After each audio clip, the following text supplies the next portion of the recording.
FIFA may destroy themselves in 2022 WC with Russia stance. A mealy-mouthed response to the escalating international situation will only damage FIFA, and this might take the 2022 World Cup with it. If someone shows you who they are, believe them the first time is a quote from the American poet Maya Angelou, which has been at the forefront of many people's minds since Russia decided to launch its invasion of Ukraine. For years, football has found itself increasingly blinded by the glare of all that money, and we chose to embrace it regardless of the moral consequences, to ignore the origins of that money, and to dismiss the reasons why it was being spent here. And few have been as involved in that funneling of Russian money into football than the World Games governing body itself. FIFA. The road to Qatar 2022 hasn't quite reached its final destination, and in Europe there are still a lot of qualifying matches to play. Among the teams due to be taking part are Russia. Under normal circumstances, they would be playing Poland in the first of two rounds of playoffs on March 24, with the winners facing Czechia or Sweden 5 days later for a place in the finals. But, completely understandably, there aren't many international teams in Europe who want a great deal to do with Russia, and a joint statement issued by the Polish, Swedish and Czech FAs made this clear. Ozwieczenie Federacji Piłkarskiej Polski, Swekci I Czech.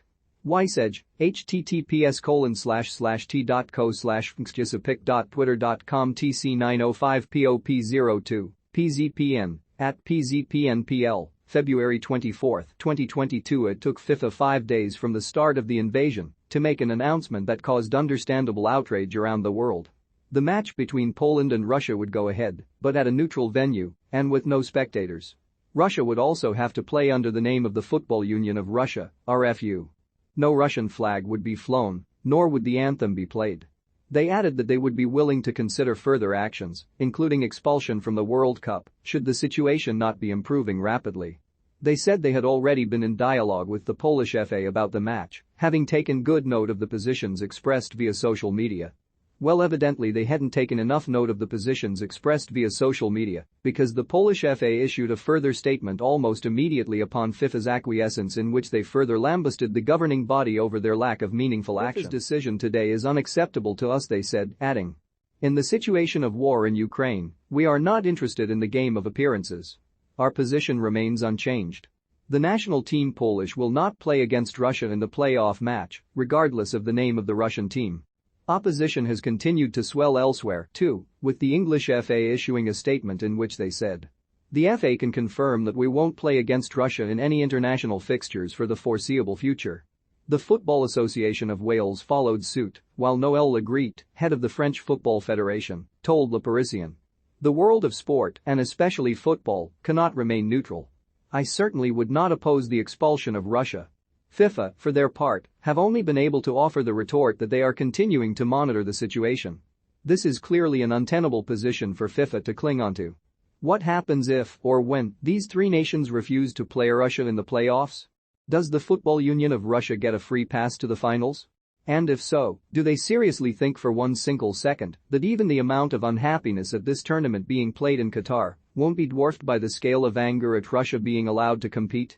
What happens when the three teams they're drawn against in the group stages also withdraw? What happens when others do as well? In short, it's almost impossible to see this World Cup even going ahead unless FIFA change their course as a matter of urgency. None of what any of this says about FIFA is very complimentary. After all, it's hardly as though warnings about getting into bed with Russia weren't being made loud and clear before that tournament even started. Gianni Infantino said at the time that a lot of preconceived ideas have been changed because people have seen the true nature of Russia. Infantino was awarded the Russian Order of Friendship by Putin in May 2019. At that time, he told Putin, "You welcome the world as friends, and the world has created bonds of friendship that will last forever. How's that one working out for you now, Johnny?" The community surrounding the game should have one eye on the future, and it's not difficult to envisage a situation in which, say UEFA and CONMEBOL, whose relationships with FIFA are already at breaking point over the biennial World Cup plans, decide that perhaps this is the right time to withdraw from a global game, which seems to exist as much to promote despotic regimes as to promote football. These are disturbing and frightening times, to the point that we may all be relieved if the 2022 World Cup takes place at all, because that would mean that the northern hemisphere of this planet hasn't been reduced to a smoldering, radioactive crater. In some respects, Infantino's response is all the evidence that you need of why dictators involve themselves in sports washing in the first place. Even now, as tensions rise to a level not seen in decades, the body that claims to speak for all of football remains on the fence, keeping their fingers crossed that people who have shown no signs of displaying good intentions will somehow be pressurized into doing so. It's at best craven and at worst hopelessly corrupt. It will not be forgotten.